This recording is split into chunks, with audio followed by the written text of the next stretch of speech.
This video is going to be a departure from what would normally be my initial film study videos of the week for either the Ravens or the Lions. Usually I try to highlight a player's impact or perhaps a drive, one pivotal moment or a sequence of events that led to the outcome or to help determine the outcome.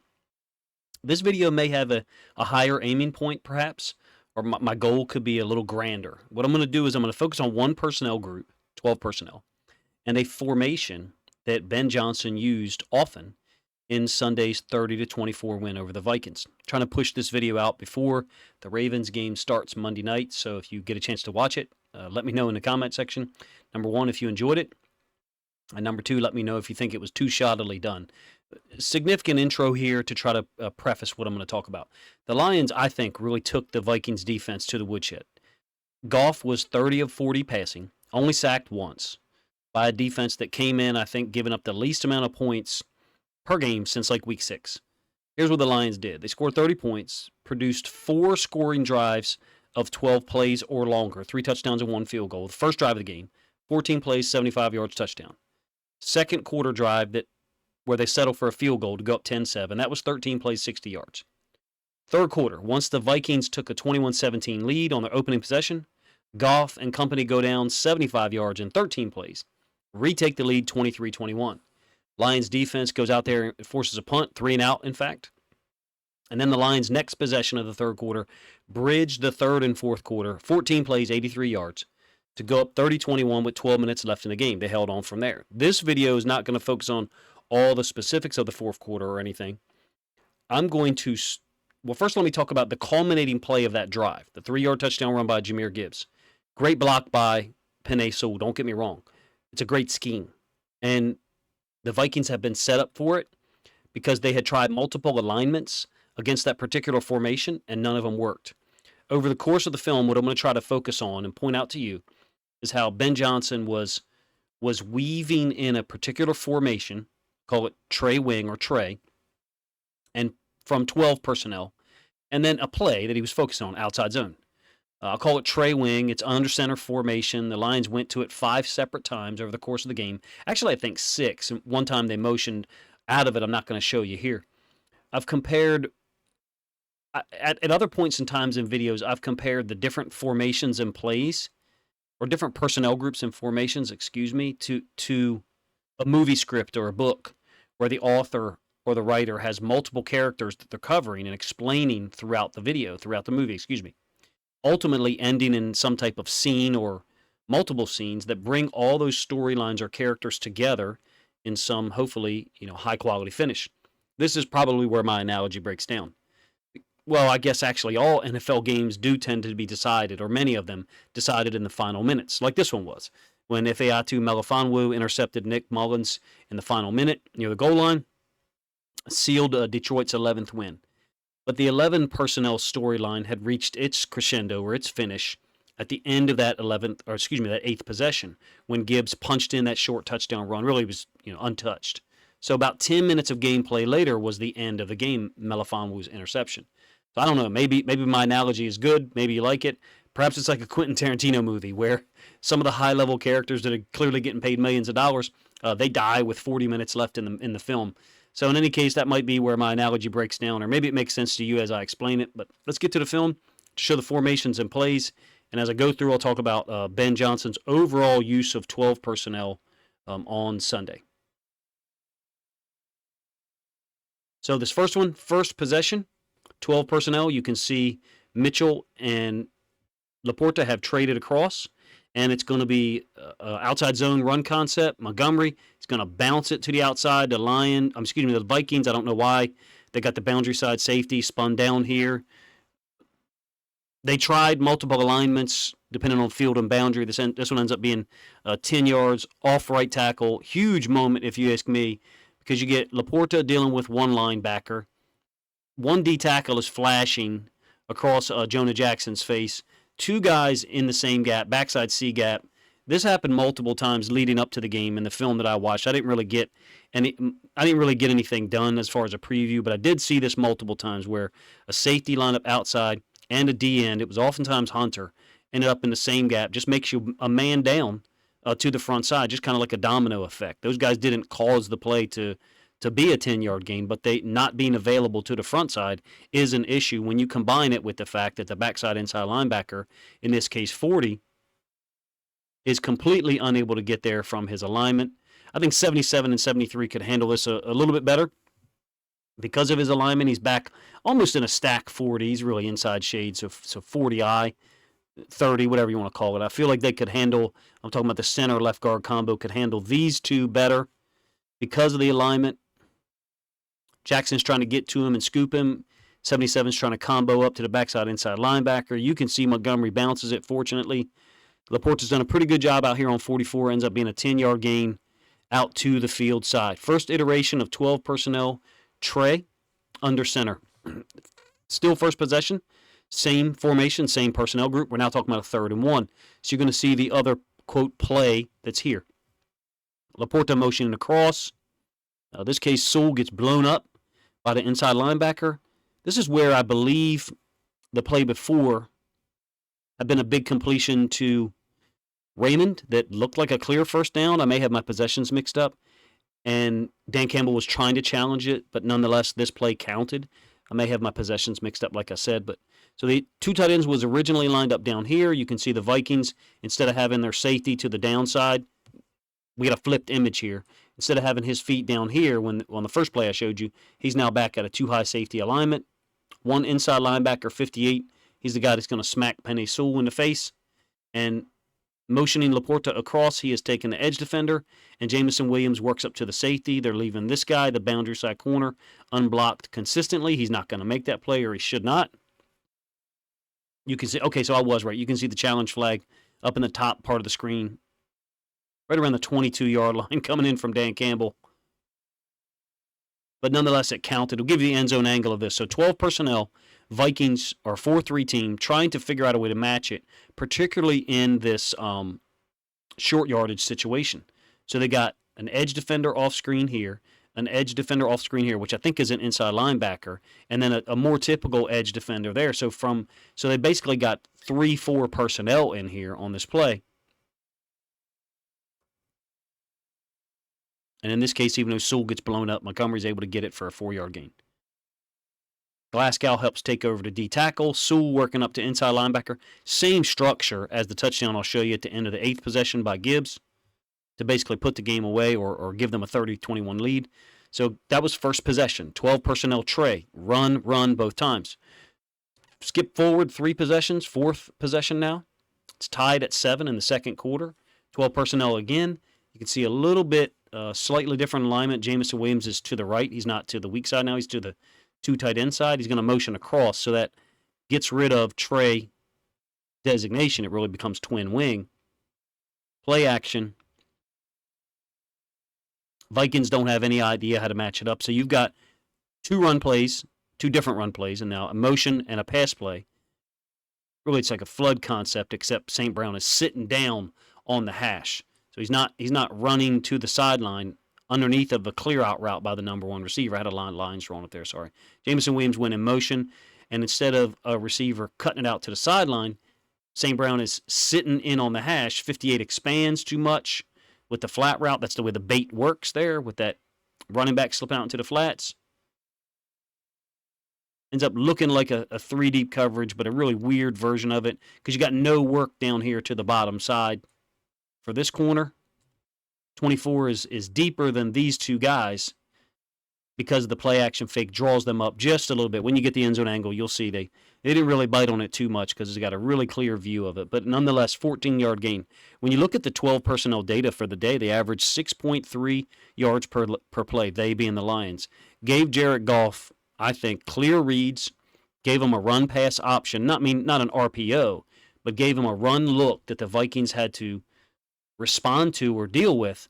And then on these play action concepts, Goff was able to throw stuff over the second level, in front of the third level, into clean windows.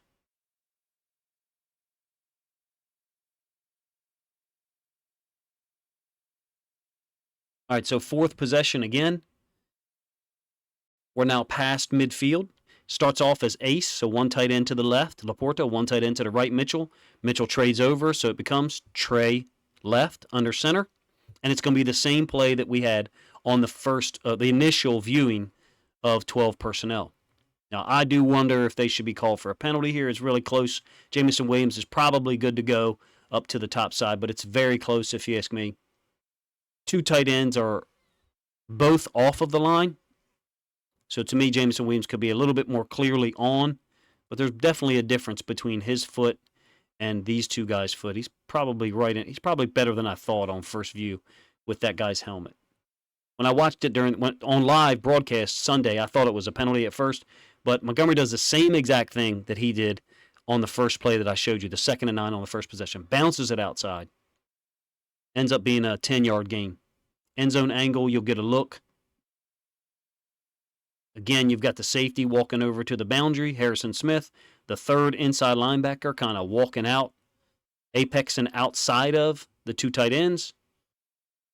Vikings get into their overfront, which makes sense. Overfront meaning to the tight end side, you got a 3 and a 9 in the case of Hunter, a shade 1, 2-eye here, and then a backside 5 technique. Don't ask me what Harrison Smith is defending here because you haven't seen anything come back over there unless Laporta motions across. Feel like this is Ben Johnson taking advantage of them. And again, not using it 2-3 times on each possession. He's got multiple storylines, multiple characters being used here. And in this case, 12 personnel Trey happens to be one of them that he's coming back to every 6 or 8 or 10 minutes in the movie. Hopefully my analogy isn't boring you to death. So you got a 10-yard gain, 4th possession. Lions able to go down and get a 10-7 lead there.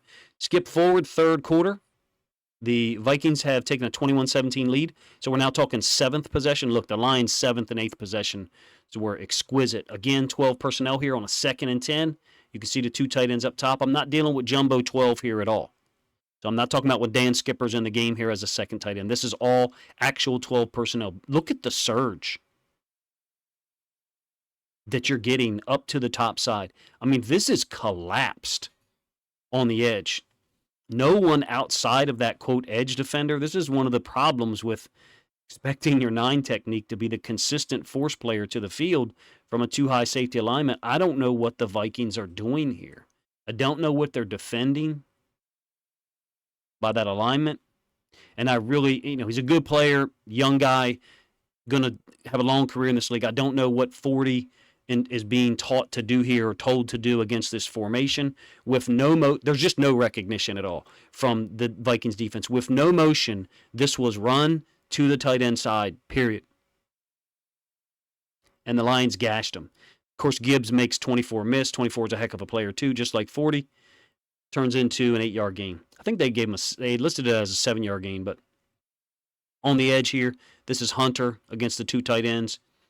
I'm guessing 44 is supposed to read maybe fill here or scrape outside, neither of which really happens. Sewell has cut off the other inside linebacker. You got cut off here by the right guard Glasgow, cut off here by the center, and you're off and running. Got a one-on-one out in space. They're lucky this one didn't hit for more.